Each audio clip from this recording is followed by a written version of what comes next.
Okay. Well, I'm 65 years of age, nearly 66 in the next couple of months, um, and I reckon I've had a pretty good uh, innings so far in lots of different ways. I was born in Melbourne here and lived in the eastern suburbs of Melbourne. And my parents were good parents. They were Salvation Army people. And so, as a young fella, I was brought up in the Salvos, of which I really didn't like because it was too regimented. And it was back in the late 50s and the 60s. And I just felt like I didn't belong or fit within that whole structure of religion, because that's sort of what it was, you know. So basically, I probably would say I rebelled from all of that, and that took on um, the actions that took on was a lot of things. Like I was expelled from school in Form 4, which is year 10. I was 15, and got kicked out, and then I started an apprenticeship as a carpenter, and went through life as a young fella doing my trade, doing drugs, but my main drug was alcohol. Was alcohol, and when I was 17, I was involved in a really bad car accident. There were six of us in the car, and three were killed in that car. We hit a pole um, on the way to pick up drugs, and that was really something that bothered me and made me very angry, a lot angrier again, because at the time I was playing a lot of sport, and I was into sport, into football, Australian rules, which is the only real football, Australian rules, and that basically had to stop because of my injuries that I had. I broke my back. I had to learn to walk again.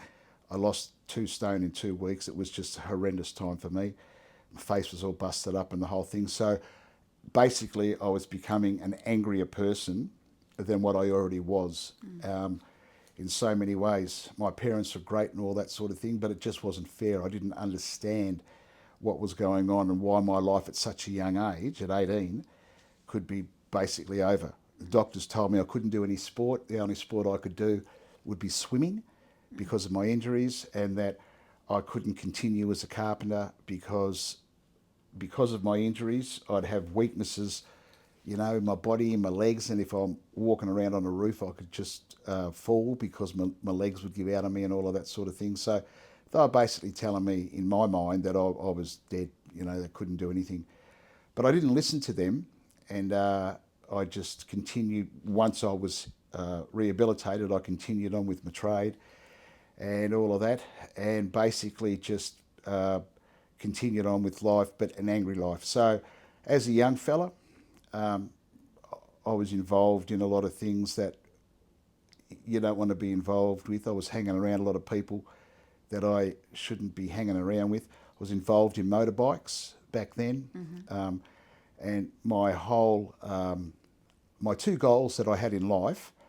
One was to play AFL football, which back then was VFL football for Hawthorn, and I'd already gotten down to Hawthorn at the club at the under-19s, which is the Hawthorn Thirds. As a 17-year-old, 16-year-old, I was down there. And the other goal I had was to become a Hell's Angel. They were the 2 goals that I had in my life. That's all I wanted to do. And so that was the goal. Anyway, so when I'm about 21, 22, I was already a father. I had a son that was 18 months old, 2 years old, and his mother was one of the other passengers in the car accident that I was in. And so that relationship didn't last, because basically we got married because she was pregnant, and we were married at like 19, and it was just it was just shouldn't have got married. Not that there was anything wrong with her, but I wasn't certainly ready to be married at that age. And so a lot of issues there from me, which were not good. And so that marriage broke up. I still continued to see my son and regularly had him, so I never lost contact with him at all. but I got involved in another relationship with a woman who was like 7 years older than me. So when I was like 21, she was like 28, and she had 2 kids and everything. I sort of busted up her marriage, which was part of the problem that I had, you know. And so we started going out together for a few years, and that broke up. And then I just nicked off. I thought I can't handle this, so I nicked off from Melbourne. And when I got to the point in Melbourne where you could either go to Sydney or to Adelaide, of which I didn't know where I was going to go, a voice in my head just said, keep going straight. And going straight meant going to Adelaide because that was the road that I was on. So I just went to Adelaide, and got over to Adelaide, had about $10 in my pocket, had my guitar in the back of the car, had my tools, work tools in the back of the car, and just some clothes. Where was the motorbike? Motorbike, I didn't have a motorbike at that stage. I'd had one before, but I ended up buying another bike when I got over to Adelaide. Anyway, so I get there and didn't really know anyone there, and thought, okay, well, I've got to find somewhere to live. I found somewhere to live, and then I found a job, which was really pretty easy back in the early 80s. And I just started living my life in Adelaide completely afresh, but sort of doing the same stuff that I was doing in Melbourne, but just with different people. So it was the same deal, just with different people. Anyway, my younger sister, had been over in Perth playing netball, and also visiting one of her girlfriends who lived in Perth. And she rang me up when she was in Perth, and she said, we're coming back to Adelaide because my girlfriend's brothers live in Adelaide. Can I catch up with you? And I said, yeah, no worries. When are you coming over? She told me. So she came over to Adelaide, and she was staying at her girlfriend's brother's place in Adelaide, which was just around the corner from where I lived, like it was a 5-minute drive. So she gave me the address, and I went around there, and I met her brother, her girlfriend's brother, sorry, and his wife. Now, her girlfriend's brother was like 3 years older than me, and his wife was a year older than me, and they'd only been married for like a couple of years, and she was pregnant with her first baby. She was 8 months pregnant with her first baby, so she was like out here. Anyway, so I saw my sister there, but I actually started talking to her girlfriend's brother more than my sister. And I was interested in him because he loved history, and I loved history. And he and his wife, on their honeymoon, they went over to Europe for their honeymoon. And at that stage, I hadn't been to Europe, and he was just talking to me about all the historical stuff over there, and we just had this great conversation. And it lasted, I don't know, 2 or 3 hours, and we connected straight away. And then at the end of it, he said, look, it's been great meeting you. He said, I'd like to invite you to our church. And I'm like, no, don't wreck this by saying that to me, you know, because I'm not interested in that at all, right? And he goes, yeah, no worries, not a problem, you know. I knew where his church was because it was a Salvation Army church, because my sister, as a young girl, because our parents were Salvos, she was involved in the netball competition at the Salvation Army, see. So I knew he was a Salvo, but I didn't know anything else. But I knew where his church was because it was very close to where we were living. Anyway, so that was the end of that. And I sort of felt disappointed that he brought that up, because I had lost the job that I had in Adelaide, because when I got to Adelaide, the first job that I had was working in a cabinet making factory, because I was a carpenter, but I got a job in a cabinet making factory building furniture. And the foreman of that company was a Catholic Christian, right? And he tried to convert me one day in there, and I told him that if he kept talking to me, I was going to knock him out because I didn't want to hear that stuff. And I was pretty explicit with the way I was going to knock him out. And I got the sack because of that, because of how I reacted to, in effect my boss, because he was like my boss. So I wasn't really keen to go down that path of going to church. So my weeks consisted of going to work and then coming home and having a few bongs and a lot of beer, and on weekends just going out on a Friday night to the pubs. And in Adelaide, you get to meet the same people because it's like a small country town compared to Melbourne. So you'd go to one pub on a Friday night, then you'd go to another one on a Saturday night, but the same group of people. So you got to know people really well. And so my life was just basically drinking on a Friday night somewhere, listening to some good bands that would be around at the time in the pub scene.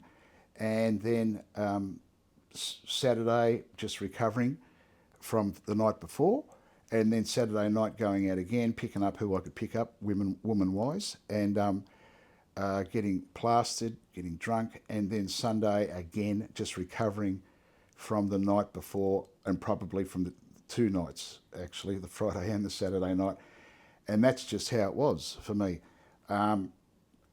Everything was the same, but just in a different town, you know. So back in Melbourne, you know, there was fighting, violence in a lot of ways.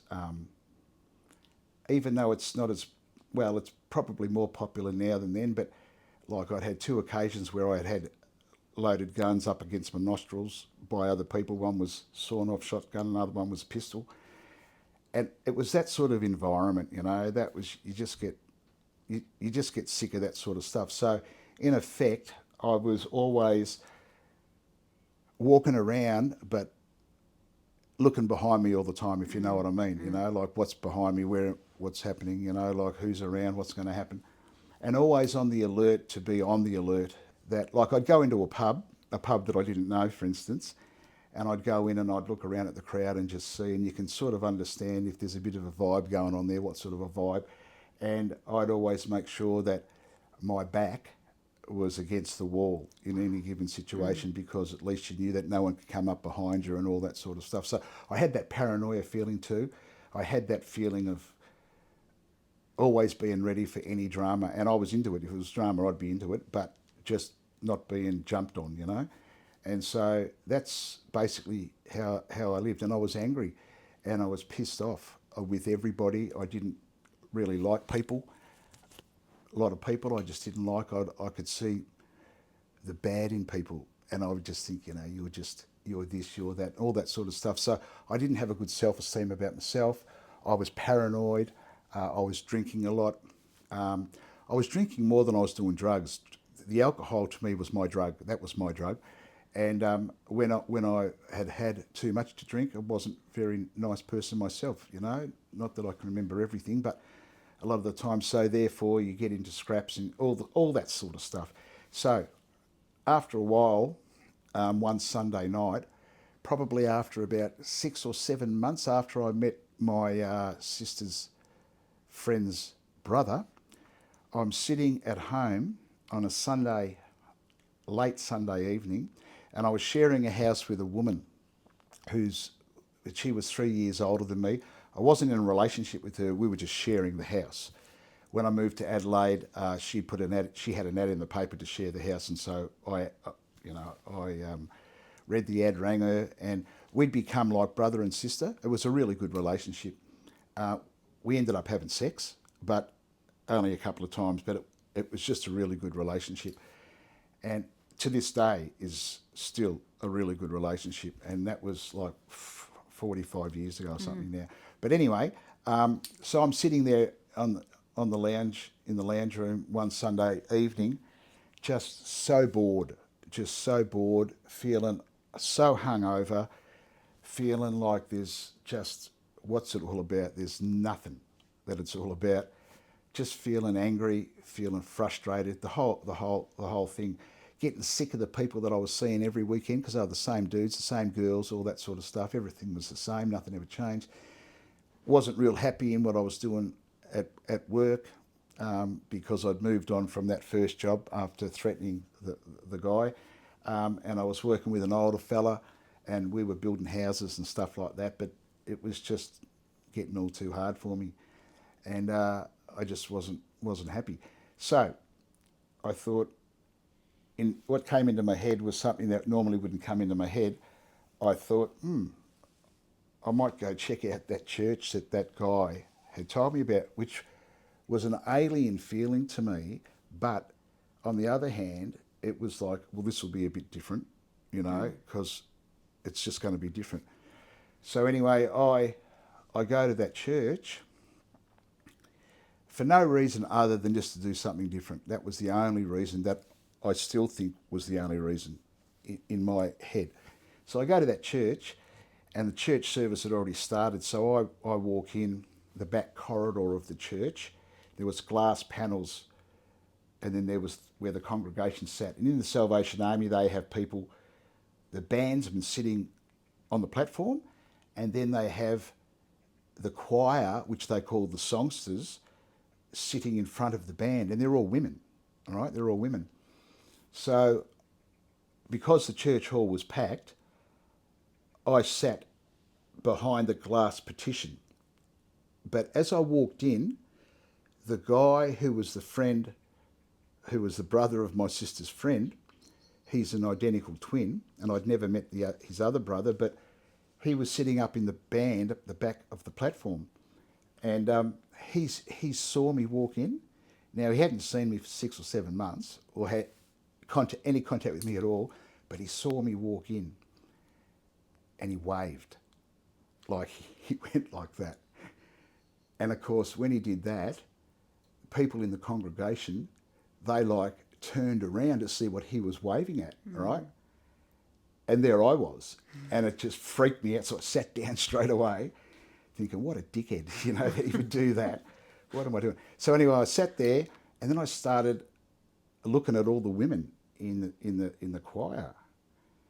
And I thought, some pretty good looking birds here, I reckon I could get into her. I could do that. I could do that. I could do that. I could do that. Because that's what it was for me. It was just a sex game, right?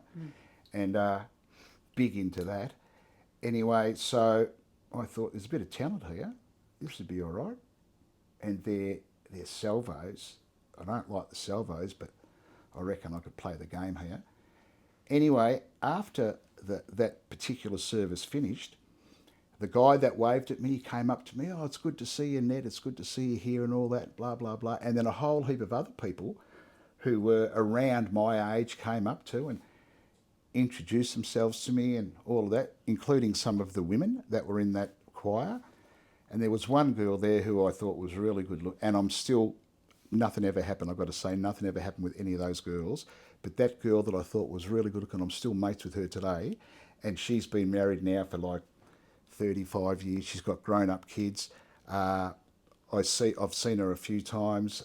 We're Facebook friends, and it's just great to still have a good relationship with her, because she's just great. But anyway, so they invited me, all these young people, to go out after church. And I said, well, where to? And they said, we go to a coffee shop. Oh, yeah? Okay. So I thought, well, it's only 8:30. It's not late. I'll go out. So I go out to this coffee shop, and it's a Christian coffee shop. And so it was interesting because everyone was very friendly. And I felt really weird. Firstly, there was no alcohol there. Secondly, there was a feeling of calm and peace, and I felt like I didn't have to be looking over my shoulder like who was behind me and stuff like that. I felt like I let my guard down. Went home, and I didn't go back to that church for probably a couple of weeks. But the lure there of the women that I'd seen and met made me go back, because I thought, I've got a real good chance here. I honestly thought I had a really good chance, only because of my ego was nothing but just junk, I still was drinking, still doing all the same stuff that I'd always been doing, still going out on the Friday and the Saturday nights and doing whatever we could do and all of that sort of gear. But then on the Sunday night, I'd go to the church, and we'd go to the coffee shop afterwards, and I'd start chatting up some of the girls and doing all that stupid stuff, and I was enjoying it. You probably would still be stinking alcohol. Probably. But the thing that really interested me, well, the thing that really got to me was that none of these people had any judgment on me. None of these people looked down upon me. Um, they never commented on the way I looked, or I, I, I had long hair, I had a beard, I was scraggy, uh, I had rings, tattoos, the whole thing, But no one ever commented or made me feel that, what are you doing here? So no one. And from the environment that I'd been living in for years, that was not the way it was. You're always judged by people and all of that sort of stuff. Not that I really cared, but I didn't like it, and you could just feel there was resentment there a lot of the time, but not there at all. Anyway, so long story short, I kept going back to that place, to that church, and then I started to go to that church on a Sunday morning as well as a Sunday night, because I'd gotten to know some of the guys there too, who were good blokes, and the girls too. I was still trying to get into their pants, but in a good way. You know what I mean? If there is a good way, I don't know if there's a good way. I think there's a good way. And I want to say again that it didn't happen. Not with any of those girls did it happen. It just never, no matter what it just didn't happen. There was a protection there. I can see back. God was really sort of pulling the strains back. Anyway, so I started going along to this church on a Sunday morning and a Sunday night, and because of that, my relationship with the guy that first invited me there was growing, because he only lived 5 minutes around the corner from me. So I used to call into his place, and by this time they'd had their first baby. She was only like a year old or something like that, and I was there on a regular basis. And his name's Peter, and his wife's name's Denise, and they loved me. Like, they just showed me love in everything they do. They never judged me on anything. Like the younger people, they never judged me on it, and they never said. I was still smoking cigarettes, still drinking alcohol, still doing all of those sorts of things, still basically living the same way. But they never said, "Oh, you shouldn't be doing that," or "Why are you doing this?" They just accepted me. Come around for dinner, and we'll sit down and we'll talk about stuff. And so I was actually talking to Peter a lot about this God stuff, the stuff that I'd hear in the church, but what does that actually mean? When they say that, all that. And he has a wonderful gift of teaching. He wasn't a teacher by profession, but he just had this gift of teaching. And he would explain things to me in a way that I could understand. And he'd say, "Look, I've got this book. Why don't you read this book?" "No, I don't want to read a book. I don't want to read a book. Just tell me, what about this? What about that?" And so he did. So I was building a relationship with him and with his wife Denise, which is still there. Like, it's just amazing. I love this guy. He's my best mate. Lives over there still, but through him and his wife, as the story continues, they led me to Jesus. Peter particularly led me to Jesus. So the night that I became a follower of Jesus, I was sitting in the church, the Salvation Army. And the Salvation Army officer, the preacher, he reminded me of John Wayne, the actor. He just reminded me the way he spoke and his forthrightness. And he was a guy that had seen the other side of life, this preacher. He'd been a Salvation Army officer, lost his faith, become a drunk, ended up in the gutter. And in Hobart, he heard a Salvation Army band playing one night, and they walked right past him playing their instruments, and he followed them back to the citadel, the church in Hobart, and Jesus met him. Jesus met him in the gutter, and Jesus met him, and he then redid his faith. He Wow. just, and then he went back to work in the Salvation Army, but he worked with a lot of the street people, and he just knew what it was about. He'd seen both sides of life, and I loved hearing him preach because it was like full-on fair income stuff, Anyway, this particular night he's preaching, and I'm sitting there and I'm thinking, I think he's talking to me, the preacher, because everything he was saying was like, it's hitting me here, like this guy's talking about me. He wasn't talking about me, but God was really hitting me in the heart, see? Anyway, at the end, at the Salvation Army have what they call a penitent form, where you go down and you kneel down and you can have people pray for you, or you can commit your life to Jesus. So at the end of his preaching, he invited anyone who wanted to come down. And in my head's going, off you go, come down. This is what's going through my head. No way am I going to do this. Yep, I want you to go down. This is what's going in my head. I want you to go down. This is the voice of Jesus. I sort of thought, this is God saying something to me, right? But I'm not doing it. There's no way am I going to do that. Yeah, go down. And then I ended up saying in my mind, I'm not doing it. If you want me to go down there, and you get me down there, because I ain't moving. I'm not moving off this seat. Basically, after I had that thought, the next thing I remember is me being halfway down the aisle to walking down the front. Like, I don't remember standing up and going down that aisle. And when I realised where I was more than halfway down the aisle. It was like too far to go back. Wow. And I was like, oh. So I just continued walking down the front. I knelt down, and this fellow who I'd come to know, he was about 15 years older than me. He was one of the Salvation Army people. He came down and he knelt down beside me. And he knew me, and he said, Ned, what would you like to do? And I said, well, I reckon I've tried everything, but I have this hole in my gut that I can't fill. You know, like alcohol, drugs, women. Nothing fills it. Nothing fills it. So if God can fill it, then I reckon I should probably give it a try, you know. Not really expecting anything really to happen. And he said to me, God can fill that. And I said, well, how? And he said, just ask him to come in and fill that hole in your stomach, and he will fill it. And I said, well, how do I do that? And he said, just ask him. Just talk to him like you're talking to me. And I said, like, pray? And he goes, yeah. And I'm like, pray? So I just said something along the lines like, listen, God, if you're fair income and real and you can fill this hole in my stomach, then I'm prepared to give it a go. So have your best shot, because I want this hole to be filled up, basically.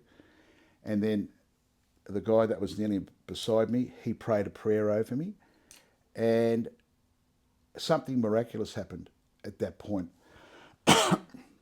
He then said to me, okay, mate, you can get up and you can go back to your seat. So I stood up, I turned around to face from where I'd come, and everything was brighter.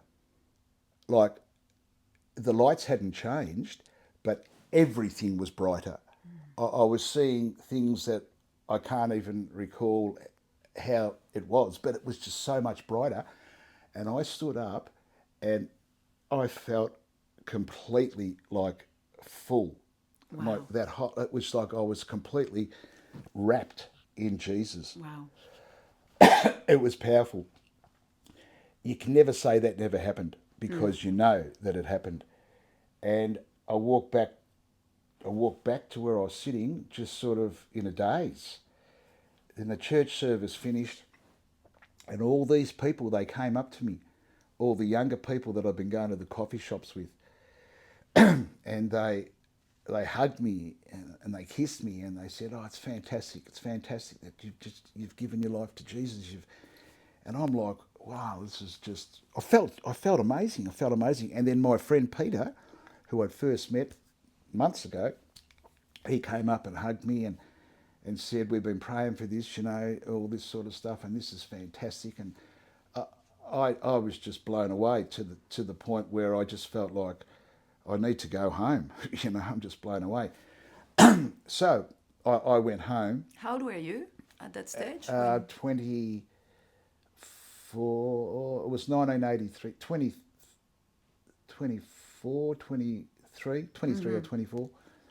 And the significant thing physically that happened to me at that point was my desire for alcohol completely taken away from me. Wow. Like, I didn't suffer the DTs, I didn't suffer any sort of craving at all. I just didn't want to have any alcohol. Wow. It was amazing. It was amazing. I still smoke cigarettes, but I didn't partake in any other drug. Um, I just felt completely different. Well, the very next night, because I didn't tell anyone what had happened on the Sunday night, the very next night, Monday, Peter called around to see me on his way home from work. And he knocked on the front door. I was there, and I said, "I come in, mate.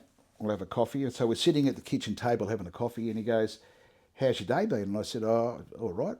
Why?" And he said, "Oh, well, I just thought I'd call around and see you because you made this magic, fantastic decision last night, and I just wanted to see how you were going today because sometimes things can happen that are unexpected when you make a huge decision like this to follow Jesus."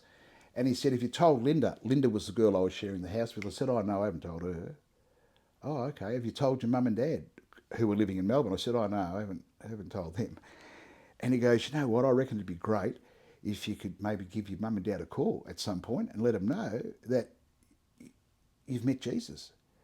He said, "I know it's going to be hard for you, but you'd be surprised at how that would go." And he said the same thing with Jesus, with Linda. And I said, "I don't think so, not with Linda, because she was a confirmed atheist and all that sort of stuff, and she didn't have much time for churchy sort of gear." Anyway, so just before he left, he said, "Oh, can I just pray with you, sitting at the kitchen table?" And I said, "Yeah, yeah, okay, okay." So he prays with me, and then when he finished praying, he goes, "You were afraid Linda was going to come home while I was praying, weren't you?" And I said, "Well, yeah, I sort of was." And he goes, "Well, she hasn't, so that's all cool, that's all good." And then he said, I'll catch up with you later on in the week and all that, but I reckon you should tell her and tell your folks." So after he left, I, I got on the phone to my mum and my dad. And every time I'd ring up mum or dad, they had two phones in their house, so they'd both be on the phone, see. And I said to them, "Oh, I've got something to tell you." And I could hear this groan on the other end of the phone. Like, I'm imagining they're thinking, "Oh no, what's happened? Yeah. What has he done now?" That sort of stuff. And I said, "Oh, I became a Christian last night." And my mother, she just squealed and said, "Oh, that's fantastic, fantastic." And my dad said, "Oh yeah, well that's good, mate." As if to say, "Well, how long is this going to last for?" Because he knew what I was like. Mum was like so over the top wrapped and all that, but so it was easy to tell him. It was a lot easier than what I thought it would be. And then the next night, I ended up telling Linda that I'd made this decision for Jesus, and she just goes, "Well, you know what, Ned? That's fantastic. If that's what you want to do, and you've made that decision, good luck to you. Good on you."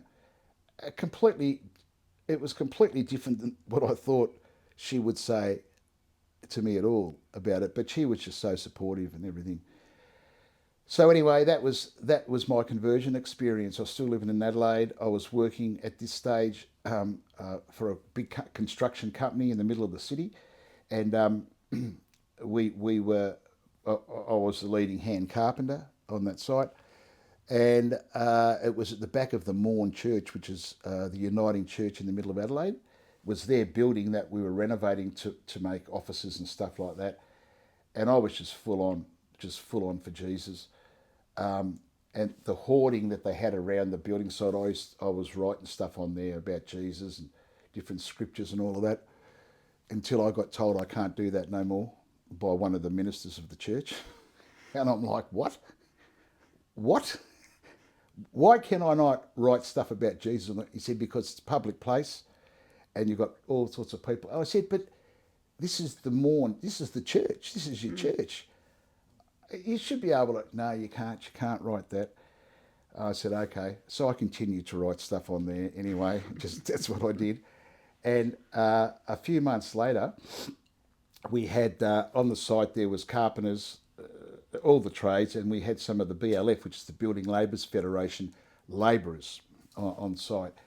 And I knew these guys, and they were good blokes and all that sort of stuff. No one on that site was believed in Jesus. No one. And like I'm full on. And one of the guys said to me one day, "You don't look like a Christian." And I go, well, yeah, what does a Christian look like? Tell me what a Christian looks like, you know? And he explained to me what he thought a Christian looked like, which I could really relate to because that's exactly what I thought Christians were like before I knew Jesus, see? Anyway, that was fun. But there was one morning I came to work and we used to start at like 7 in the morning. And this one of these particular labourers, he had a jackhammer that we had to break up concrete just outside the building because part of what we had to do. And so he's got this jackhammer and I happened to walk out and what I saw was him jackhammering the concrete, the footpath concrete, but he was doing it right beside the head of a homeless Aboriginal man who was asleep on the footpath. And he was laughing while he was doing it. The labourer was laughing. And I saw it and I ran up to him and said, stop that, stop it. He goes, no, this is fun. Look at this, I'm right beside him. And I said, no, stop. He stopped, just stop. I'll move the guy, just stop. Okay, so he stopped. And then I knelt down to try and wake up the Aboriginal guy. And he was an older fella, but he woke up swinging, like you're thinking someone's trying to rob him. So, and I go, no, it's okay, brother, it's okay. I just need to move you because we've got to do some work here. Let me help you there was a park, like a bench on the other side of the road, and I'll help you over there just so he's out of the way. So he said nothing to me. So I help him get up and help him across the road, and I help him sit down, and then he lies down on the park bench, and I then start to walk back. And as I'm walking back, I turned around to look at this guy, and I just felt so much love and compassion for this old Aboriginal fella. Like, it was something that I'd never felt before. And I knew that compassion and love was straight from the heart of Jesus because that's how much Jesus loved that old fella. I knew it was from Jesus because it wasn't in me to love like that, and I could feel it. And I just felt so, and that's when I really, really knew, even more than I knew before, how real Jesus is, how real God is, And so that was just such an amazing moment in time for me to feel the love that Jesus has, not just for me, but for everybody. Even the old homeless people that are drunks and all of that, because I would have been like that before I knew Jesus. That's just amazing stuff. Anyway, so I kept on quizzing my mate Peter about the Jesus stuff. I had a sponge in me. I wanted to just soak up everything about Jesus and about his life and about what he did and social justice issues that Jesus was part of and all of this sort of stuff, just to understand and to know. So Peter was running a Bible study every Monday night at the church. I used to go to that. And I'd see Peter and Denise every day. Even after work, I'd go around there. And we would just talk about God's stuff. Every weekend I was hanging around there. So I got to see their kids. They ended up having 3 daughters. They called me Uncle Ned. Now, their kids call me Uncle Ned. It's just an amazing, amazing thing to see these beautiful girls grow up who love Jesus. They all love Jesus. And their kids love Jesus. And it's just like, well, seeing this generation and then the next generation of kids growing up. So that's my story of how I met Jesus and had a real understanding for street stuff and a real understanding for the power of forgiveness and the power of love that Jesus showed me, and the non-judgmental stuff that I was shown by the Christians that I first met who didn't judge me at all. And so I try to be like that. And I try to be non-judgmental. Obviously, I fail at times because you do, but I really try not to be judgmental. I really have a love for the marginalised. I really have a commitment to street people and the marginalised people of our society because I believe Jesus had a commitment to those people, to the poor and all of that, and I just want to follow that. So when I was living in Adelaide, John Smith, who was the head of the God Squad in Melbourne, the bike club, a Christian bike club. He was speaking over in Adelaide, and I knew who John Smith was because I'd met the God Squad back in the mid-70s, and I just thought, what are these guys? They're Christians, and yet they've got long hair, beards, tattoos. They're like, what? It didn't relate to me. I couldn't get it. But you were like that. I was like that, but I wasn't a Christian back then. Ah, right. When I first And you in met the him 70s. when you were not yet a Christian, okay? Yeah, and I couldn't understand it, but when I knew Jesus, I understood it. And because I had my love of motorbikes, so I had a motorbike at the time in Adelaide then, John was preaching, and I clearly heard Jesus say to me, I want you to be part of that. I want you to be part of that. So I ended up moving back from Adelaide to Melbourne and started hanging around with God Squad. They had a church called Care and Communication Concern. They had a church in Carlton at the time. So I started, and that was 1985, right? For the last 40 years, I've been with Squad, and I've been a member of Squad, since a full patched member since 1989. I had a few years off back in the early 2000s, but then came back to the club. But I just felt that I was where God wanted me to be, and I still feel it, in regards to the ministry of God Squad, which is a ministry to the outlaw bike subculture, but also to marginalised people right across the board. So with God Squad, we would do ministry at clubhouses, in pubs, like just hanging out with these guys, becoming friends with them, doing stuff with them, bike shows and all that sort of stuff. But we'd also go to schools and universities and speak, and to churches and to youth groups and to scouts, right across the board. To Flinders Street Station back in the day, when young kids, they still do it, but when they hung around outside Flinders Street Station down at Richmond, where the kids would hang out. So we'd go to all those areas, very much into social justice issues, but also from the perspective of where Jesus came from. That's where we come from, you know. And at the time, I got a job as a youth worker down at the Crisis Centre in St Kilda. So I was working down for the Salvos, all right, Wow. at the Crisis Centre in St Kilda, and understanding where these young people were coming from, because I used to hang around St Kilda a lot before I knew Jesus. And now, I'm, like I used to say, I'm on the other side now. I'm not hanging around there for other stuff. I'm hanging around there because I'm working there, and I'm befriending heaps of people, because at the Crisis Centre, we used to house a lot of these people that would come in that needed accommodation. So I got to know a lot of the girls who were addicts, heroin addicts, and who were prostituting just to feed their habit, and a lot of the young guys who were heroin addicts, who would do a lot of burgs and that to feed their habit, and not only get to know them, but become friends with them. And then other street people who were older, a lot of guys that had come out of jail would end up down at St Kilda because they could find cheap lodging, and they'd come into the Crisis Centre because they'd need food vouchers and stuff like that.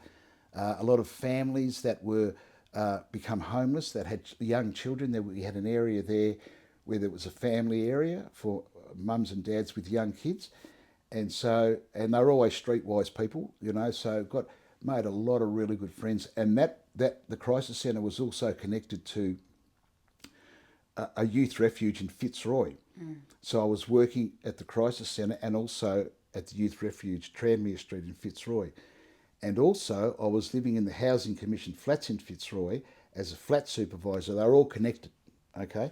And so what would happen is you'd have the Crisis Centre where people would come in, and then if they were in the correct age bracket, which was like from 15 up to 19, and they were trying to get out of that lifestyle and out of that, we'd put them in Tranmere Street Youth Refuge.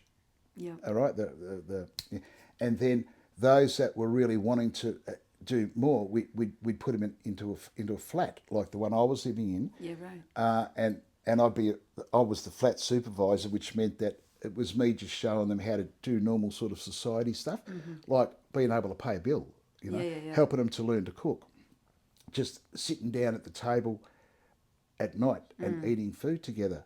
saying grace, and all of that influential stuff that these young folk just really didn't understand.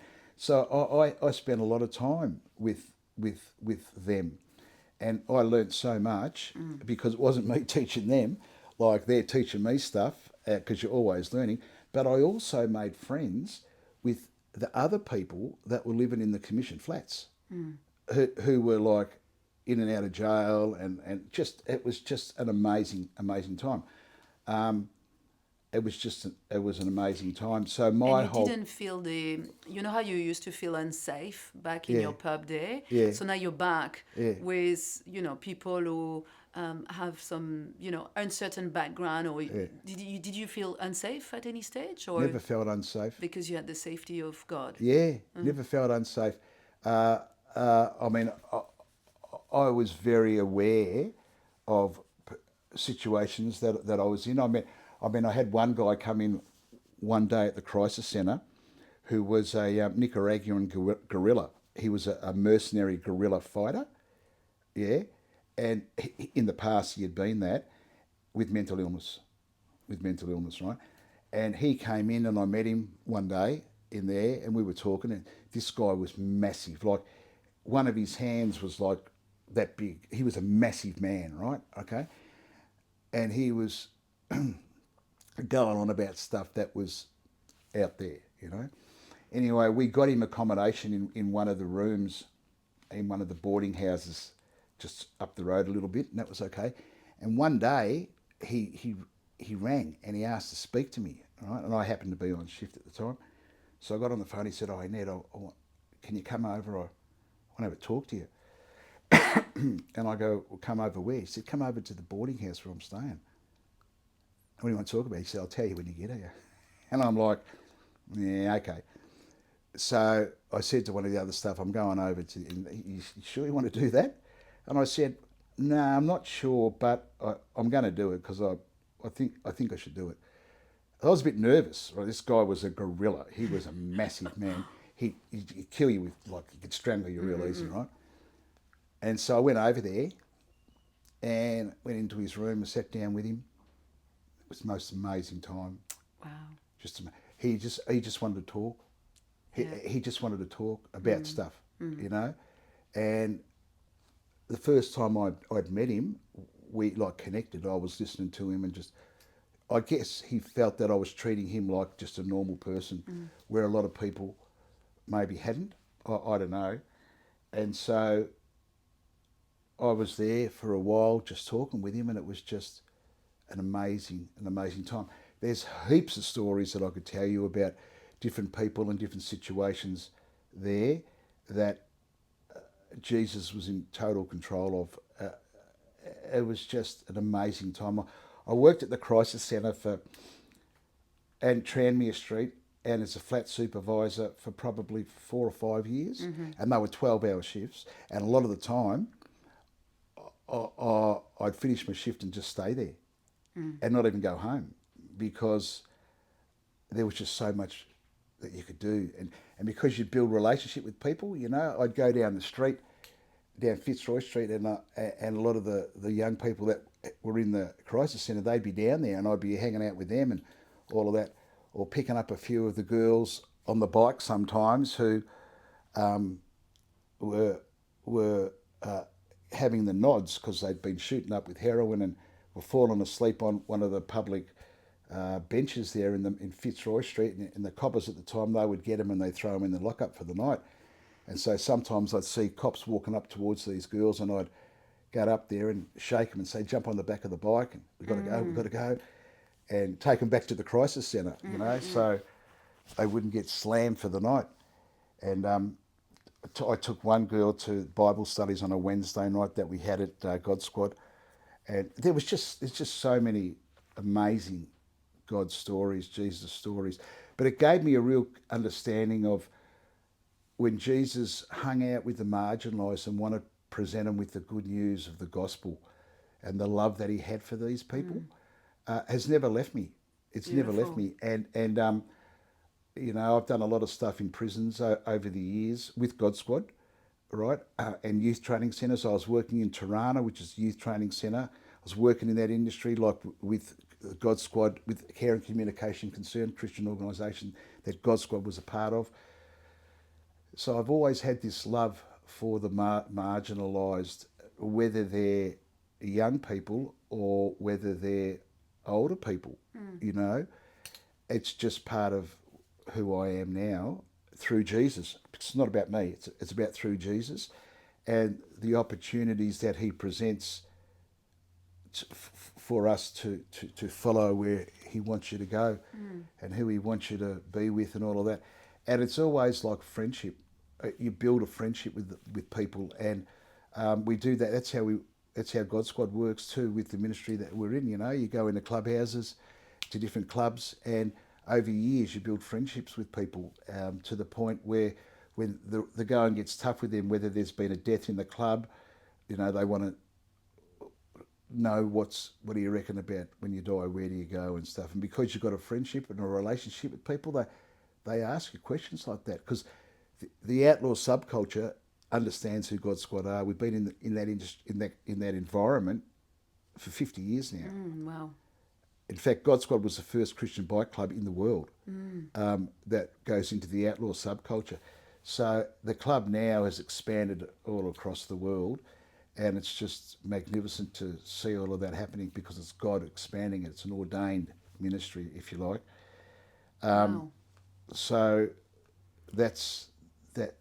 Every day for me now is just, I don't even think of myself as, I don't call myself a Christian because I am a Christian. It's just, I'm a follower of Jesus.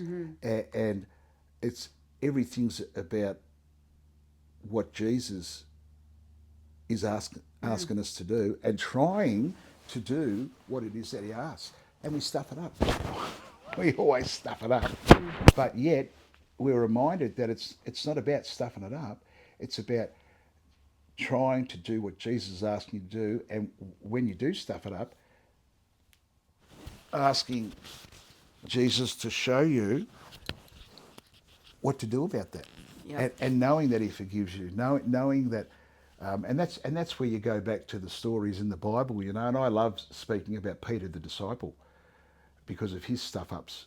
He's one of my favourite disciples because he was a real knucklehead. This guy, you know, they probably were all knuckleheads actually in a lot of ways, but what they could do and what they did do through Jesus in their lives. And you've got to remember that these guys, the majority of these guys who were disciples that Jesus called on, were just young fellas. They were like tradies because they were like fishermen and all that. There were others that weren't, but the first four that he called on at the very start of his ministry, at the very start of what I call the Jesus Revolution, that was the start of it, right? They were just tradie blokes, young blokes. Yeah.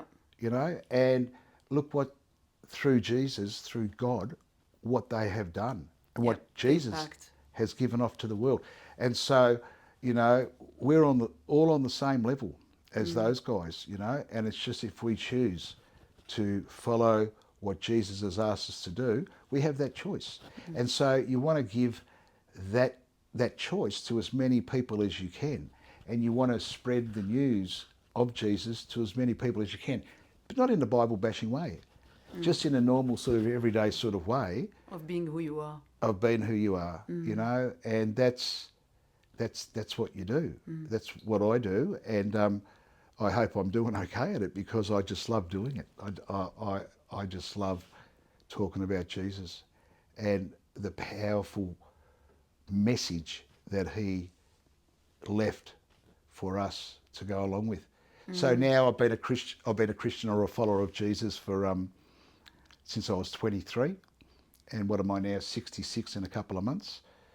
43 years. Wow. So you mentioned you've been like a follower of Jesus for now 43 years. So how do you keep the fire alive for that many years?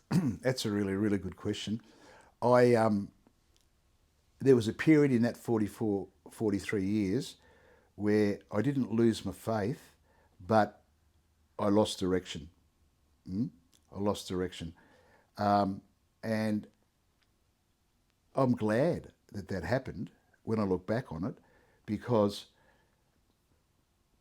what had happened, my marriage had split up. And that was so traumatic for me. It was just traumatic. And around the same time, I had open heart surgery. I had a quad bypass, so I wasn't very healthy. And at the same time, I was working heaps of hours. I was building because I'm a builder. I was a carpenter by trade, and I had my own building company along the way. But I was also working, doing youth work as well. So I was like doing two jobs and just full on eating too much, eating the wrong food, junk food, all that sort of stuff. So not a healthy lifestyle, right? When my marriage broke up. And so when my marriage broke up, I got kicked out of the club, God Squad, Oh, wow. you know. And that's another story of which has been addressed and was addressed a few years later. And it's a really positive story, I've got to tell you. But at the time, that's what happened. So being kicked out of the club, the church that I was going to, which was one of our God Squad churches, the main pastor there said to me, probably because of your situation now, it's best if you don't, do the church stuff. And I'm like, what? Because I wasn't the one who left my marriage, right? Yeah, yeah, yeah. Now, I understand why the marriage broke down. A lot of it was to do with me. So I'm not blaming my ex-wife, but it was traumatic for me when it happened because we had our kids who weren't that old then, like I think 11 and 9 or something, around that age. And so I was pissed off. I was really angry. And so I was just massively angry, actually. And I thought, that's it. I'm not going into it. I'm not, what's going on, God, you know? And I, I have this quad bypass. So I'm in intensive care, and it was full on experience. That was another experience that I'd never had before, but it was full on, having all this stuff inside you, plugged into your neck, everything, the whole thing, just spaced out on these hospital drugs and How old everything. are you then? 44. And I'm living in Olinda, which was only 15 minutes from where my marital home was, where my wife was still living. And with the kids, we shared the kids, so there was never any. We had both had joint custody, is what I'm saying. So they'd come and stay with me for a week. They'd stay with her for a week. It was all the same. Anyway, but I was angry. I was angry at God, and I couldn't understand what was really going on in a lot of ways, because with God Squad, that was my main ministry that I was involved with. The church, which was a part of the ministry of God Squad, my job working in the jails and in the youth training centres was part of the whole God Squad ministry. It was so what happened was my whole community, including my marriage, Was gone. was taken away from me. Wow. Anyway, so I have this quad bypass, and when I get out of hospital, I have to go back home in Olinda, which is in the mountains up here, and part of my rehabilitation was walking. I had to walk. Never really liked walking that much, but I had to walk, and so I just walked through the bush, and walking through the bush, I could feel God. It was like that whole footprints in the sand thing, where there's only one set of footprints. It's got Jesus carrying you. It was sort of like that. It was just like, wow, this presence of this amazing creative God who was just holding my hand as I'm walking through the bush, and talking to me in ways that he hadn't spoken to me before, like letting me know that I'm okay. You're okay. Because I felt like I was just dirt because of what had happened around me, Yeah, rejection. And I just felt that God was this gentle, beautiful God that's just saying, you know what? I love you, and I still love you, and you're okay. you're not what you think. You're not what you think you are, you know. Incredible, amazing experiences. So I never lost my faith, but I didn't want to go back into a church because of what I felt was a lot of hypocrisy and a lot of all the garbage that I felt was sort of there. And so I didn't go back into a church. And I didn't have much to do. I had mates in God Squad who supported me and were around me all that time that I wasn't there. But a lot of the guys in the club, I didn't see much. I didn't see it all because everyone's got their lives to live and, you know, and all that sort of thing. Anyway, a few years later, my daughter, Emma, is about to get married. And she says to me, oh, Dad, I want Smithy, John Smith, who's the president of God Squad, to do the wedding. And I'm like, why do you want him to do the wedding? And she goes, well, like he's been our pastor all my life and all that. And I said to Emma, well, listen, Dale, I said, I've got real issues with John. And she said to me, well, just sort him out, Dad. Oh. That's what she said to me. So what did I do? I get in contact with John and I said, mate, I need to talk to you. I need to talk to you. And he goes, yeah, okay. When? And I said, well, let's make a time now, you know, we'll meet up, which we did. And then I just told him what I thought of him. And I just told him how hurt I was, how I felt that he'd stabbed me in the back, how, you know, all these things, kicking me out of the club and this and that. And I said, and I wasn't the one who left my marriage. I didn't walk out on my wife. She left me, right? Okay. And John just sat there and he listened. Now, for anyone who knows John, whenever I've told this story before, they're amazed that John just sat there and listened, because he would usually be very defensive and he would like go back, you know. But he didn't. He just sat there and he listened. And at the end of what I had to say, and I was very brutal with him, I was straight as a die with him. Like, I told him exactly what I thought of him and how it had hurt, everything, you know. And he, when I finished, he goes, Ned, he said, all I can do is just say I'm very, very sorry, and I apologise for everything that you said, because everything you said was true. Wow. He said, I didn't, when your marriage broke down, I said I couldn't handle it myself. I didn't know how to handle that.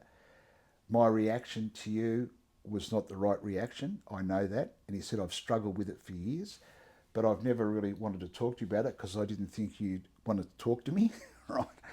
Which he was right. But he was humbled at that point, you know, and that wasn't like John normally. So Jesus was really there, is what I'm saying. Wow. He was really there. And in the end, John just said, look, he said, all I can ask of you, all I can ask is that, you know, you can forgive me for being the way I've been and what I've done, because it was wrong. And I thought, yeah, well, I have to forgive you. Because I could tell he was fair dinkum. He wasn't spinning a line, you know. And so I said, well, okay, John, I said, I do forgive you because I love you, because I did love this man, you know. I felt like, the part of the deep hurt that I had was I'd felt for so long that he was my spiritual father on earth. And when I was in the club, when I was told I had to leave, I was actually on the executive of the chapter. I was the sergeant at arms, which is like, you got your president, your vice president, your sergeant at arms, and I was the sergeant at arms. And I had a really great relationship with John for many, many years. And that's why a lot of the reason why I was so deeply affected by what had happened. But I still loved the man because he was a prophet to the nation. John was a prophet to the nation and to the world. He used to speak all over the world.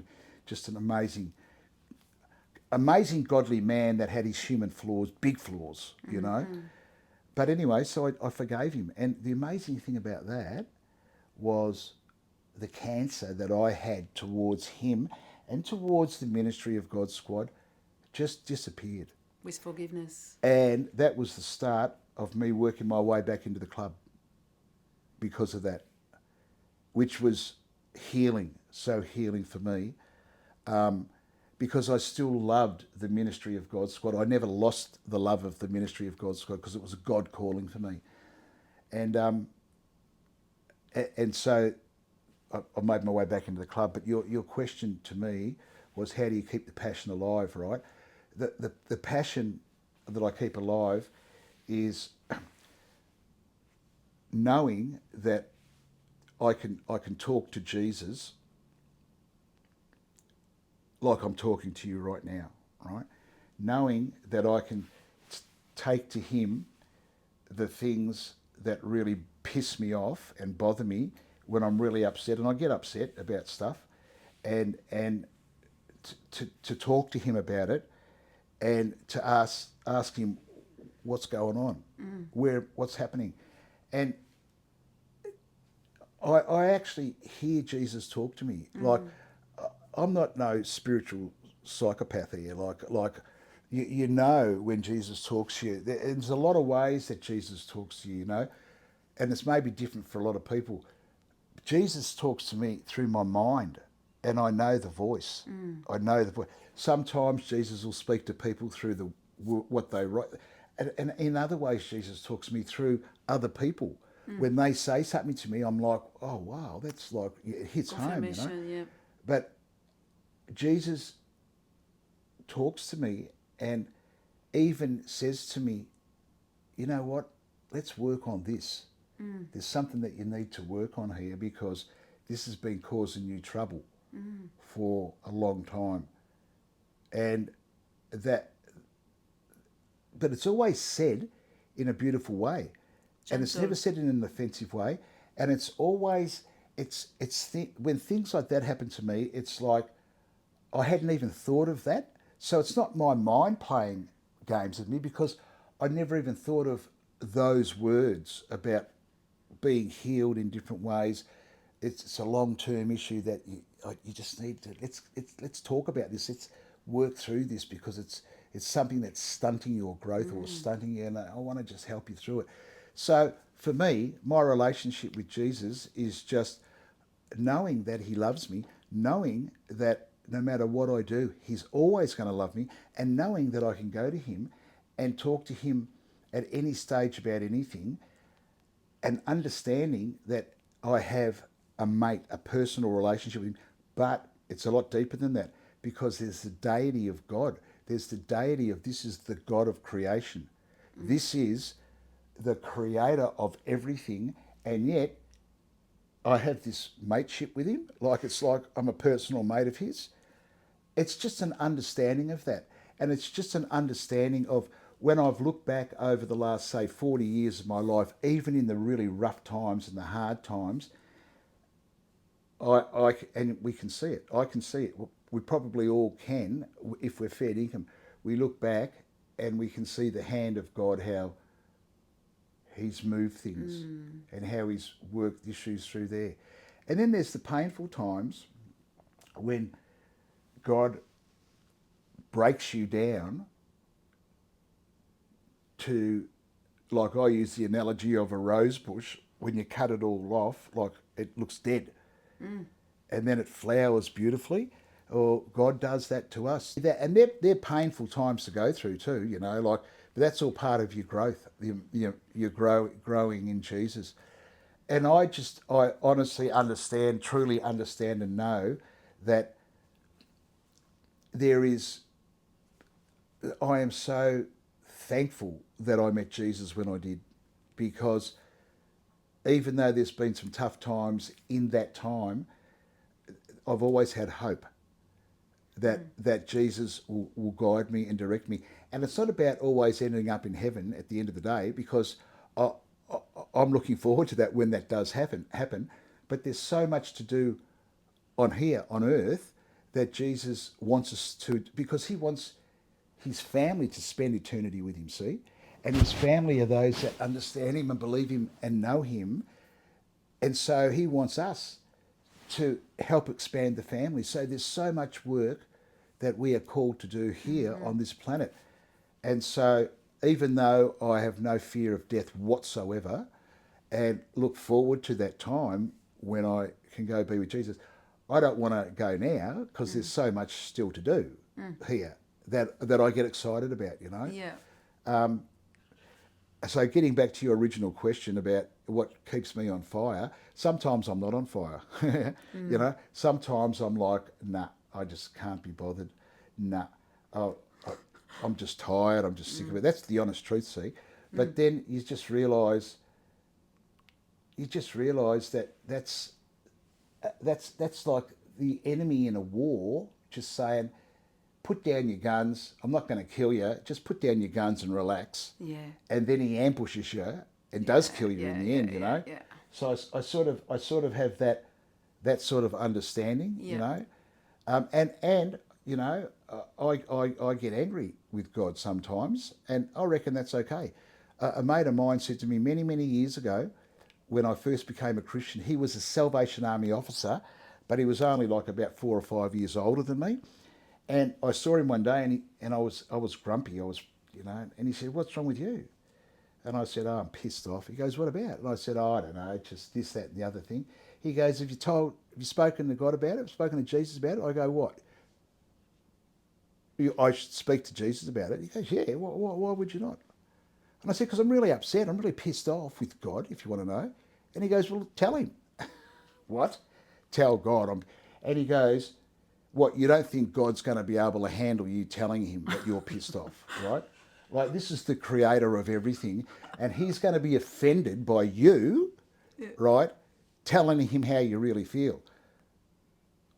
Well, when you put it like that, you know, like, maybe not. So I understood something there, that in relationship with people, when you've got a relationship with someone, you're going to get angry at times. You're going to lose it at times because we're human and we do. So why wouldn't you be able to be open with God? He knows anyway. Why can't you tell him how you feel about stuff? Because he's not going to be offended. He's not going to go, "Don't you talk to me like that." I don't believe he's going to do that. He's going to go, "I reckon I can understand. I get it. I can understand why you're upset. So let's just go through it again. Let's have a look at the real reasons of what's going on here. Yeah. Because I don't want you to be upset. I want you to feel good about this, not bad." That's how basic it is, you know. And so for So me, it's really a relationship it is. that you've kept on, and that's what the fire come from, that relationship that you Yeah. have with God. Yeah. It's just building a relationship like you do with anything or with anyone. But it's just been a wonderful, exciting journey, up and down, all over the place, you know, and with God, you know, with Jesus, it's sort of it's an amazing experience that there have been so many things that I've been able to be a part of because of being in ministry that I never would have been a part of, that are exciting things. I've met exciting people that I never would have met had I not been involved with Jesus, you know. There's just so many things, exciting conversations with people that I never would have had if I hadn't have known Jesus, you know. It's just amazing. It's just amazing. So if someone says, "Oh yeah, being a Christian would be pretty boring. You can't do this and you can't do that and you can't do this," I go, "Really? Fair dinkum, you reckon that is it? Let me tell you something. You know, if someone said that to me, I have got so many wonderful stories that are Jesus focused, that Jesus has led me into. Not that I've done anything special except just be a part of that whole scenario of where I've been led into. It's been amazing. Not boring. Yeah. Just Yeah, it is exciting. I've got two questions here. So the first one is, what would be an advice you would give to someone who's just, just receiving Jesus now? They're about to be newborn, or they are actually just newborn. With your, 4 decades of relationship and intimacy with with Jesus, like what would be an advice that you would give them now, Advice there. if you have one? Yeah, well, for someone who's just met Jesus, there's a couple of really powerful things that I reckon we all need to have, and that's to have people or somebody around us who you can relate to, who loves Jesus too, that is there to mentor you, to mentor you, because you're going to have doubts about stuff, because as they say, the enemy, the devil, whatever you want to call him, is going to try and pull you away from where you're at, because he doesn't want you to follow this God, this Jesus fella. And the other thing is to start reading stuff. The Bible's good to read, obviously, because there's a lot of wisdom there about who Jesus is, who God is, what it's all about. And to understand that even though that you might think that you're nothing but a dick, you're not. Jesus loves you. And something that's very powerful that I'm coming to really understand a lot more now is, when we talk about how Jesus died for us and we go, wow, that's amazing. Well, it's bigger than that, see? Because Jesus died for all the pedophiles in the world. Jesus died for all the murderers in the world, all the rapists in the world, all the guys that do, and the women that do horrendous things, your Hitlers, your Pol Pots and all that. I mean, some people would go, oh, don't go there. You can't go there. Well, you can, because that's who Jesus died for, right? So these people throughout history who have done these horrendous acts against other people, and Jesus died for them as well as for me, but I'm nothing like that. Well, yeah, you may be not a murderer, you may be not a pedophile, you may be not a rapist, but in the eyes of the holistic approach, we're all born sinners. We're all on the same level, right? We're all on the same level. So to understand that you're on the same level as anybody, right, good or bad, right, it's a plateau flattener, that Jesus died for you and loves you. So if you think that you're a dick and you think that you're this and you're that, think about the fact of someone in history like a Hitler or whatever. I think he was maybe more of a dick than me, in my own opinion, but that's me looking at it humanly. From a God perspective, we're all the same, but we're not like doing stuff that he did. You know what I mean? So it's a real flatliner where you start to think about stuff and you start to think, far out, Jesus died for all of those people. Because he loved all of those people, and he wants all of those people to love him, and so they can be part of the family. So we don't even know who we're going to see in heaven. We don't know that. So for a young Christian person, you just lay yourself bare and just, I think, as I was so fortunate to have, was to have a mentor like Peter, my mate who led me to Jesus, who was able to answer questions for me and to love me, and so you need to surround yourself with people who love Jesus, because if you surround yourself with bad people, bad things happen, because that's just what happens in life. You surround yourself with people that love you, that love Jesus, that love God, then you're going to understand more things. You're going to be a part of something that's much, much bigger than yourself, because it's natural to have doubt. And,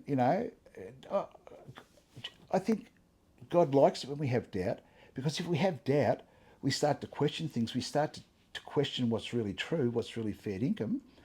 Then that's a good thing, because we go deeper into whatever. I went to Bible college back in the late 80s, and I went there to find answers.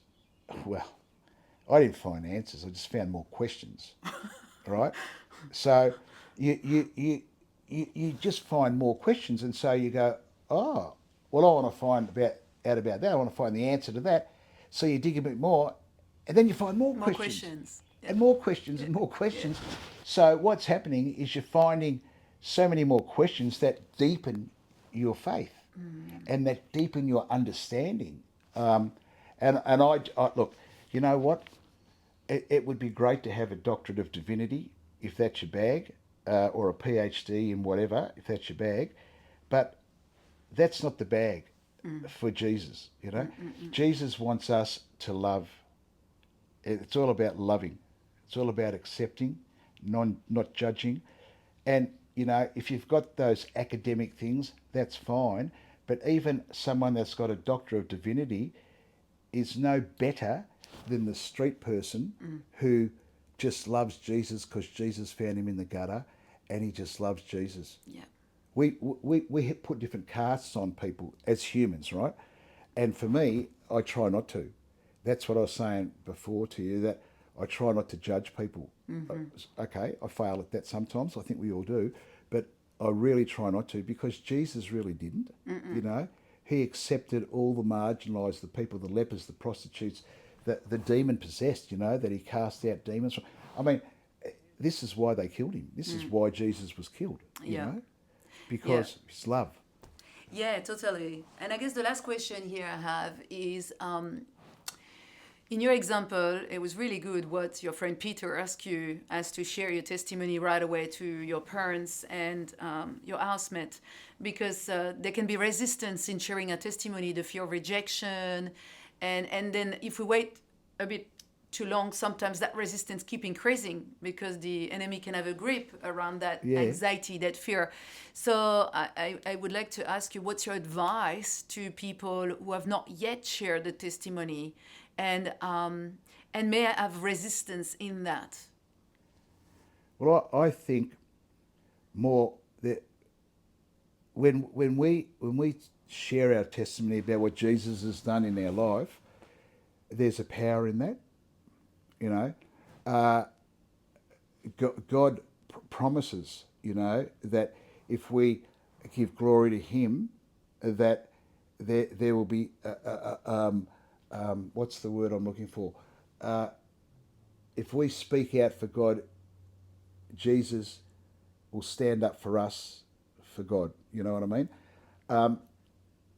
Sharing your testimony does something else too. It gives you an understanding. I know that you can feel the words coming out from your mouth when you're publicly sharing your testimony to other people, because God gives you the words to say, and you feel it, because it sort of flows. It flows out. But the wonderful thing about that is people that could be listening to your testimony, because everyone's testimony is wonderful. I love hearing people's testimonies, because it can show people that are listening to you, no matter where they're coming from or what they're doing, whether they've got a faith or they haven't got a faith, that something powerful has happened to you. And you're telling us all about that, you know. So to share your testimony, sometimes it's not even spoken. Sometimes a testimony can be the way your actions are, especially if you were not like that before you met Jesus. Yeah. Right? Yeah. And people go, what's going on there? Yeah. Like, it's not like the guy that I know. What's going on there? You know, like, how come he's so different there? Yep. It's just an amazing thing. In Squad, we've had a lot of opportunities over the years, all over the place, overseas, even all around Australia, to share our testimony. And my belief is that in a testimony period, say you're doing 10 minutes or 15 minutes of a testimony, 15 minutes, say, you might give 4 or 5 minutes to where you were prior to knowing Jesus, and then the next 10 minutes, much more time, about what Jesus has done for you in your life, and how Jesus has transformed you from what you were to what you are now, through Him. Yeah. And it's not about how great I am now. It's not about how great I am. It's about what God has done through me. Yeah. And I guess for someone who's newborn, there's a lot happening that the first testimony maybe a couple of minutes, but they can record one every 6 months or every 12 months, and it keeps on changing, because the testimony is not fixed in time. No. It's a testimony of miracles that are happening throughout our whole life. That's right. Well, sometimes I'd say to Smithy, John, president or the founding internet, he's now passed away, but when we'd go on mission and he'd say, oh, can you give your testimony? I'd say, well, which one? From A to Z, which one should I give, you know? Because as you've just said, there's the testimony about how you become to know Jesus and how Jesus entered your life. But there's testimonies all the way along of how Jesus is working, and you're either part of it or you're seeing it and you're just understanding what's going on. You're seeing it in other people. You're seeing what happens, you know. So you're right. There's testimonies all the way along. Yeah, beautiful. So if one of the people watching is a bikie, love the bike, and would like to hang out with bikies like you, where can they find you? Me personally? Well, the God's Bike Squad. God Squad. Well, we have a Facebook page, God Squad International. Yeah. And that Facebook page shows all the countries that we're in, where all the chapters are, in all the chapters of the country. And so it'd be like if somebody was interested in hanging out with God Squad and they lived in, say, Muralbark or Yarra Glen or whatever, they would look up the chapter of the Yarra Valley chapter of God Squad. If they lived over in Sunshine or somewhere like that, they may look up the Melbourne chapter of God Squad. So because we've got in Victoria, we've got Eastern Vic chapter, we've got the Western Vic chapter, we've got a Central chapter which is up around Bendigo, we've got the Northern chapter which is up around Wangaratta, and we've got the Melbourne chapter which is in the city in Collingwood, and we've got the Yarra Valley chapter which is obviously in the Yarra Valley here. So plenty it spreads, of options. And then up in New South Wales, we've got 5 chapters up around there, and in Queensland, 3 chapters in Tasmania, 1 chapter in New Zealand, chapters throughout Europe and everywhere. So it's pretty, England, Ireland, it's pretty fun. Whoa, perfect. Yeah. All right, well, thank you very much for your time, Ned. That was a very good testimony. Thank you. Oh, good on you. No worries. God bless you.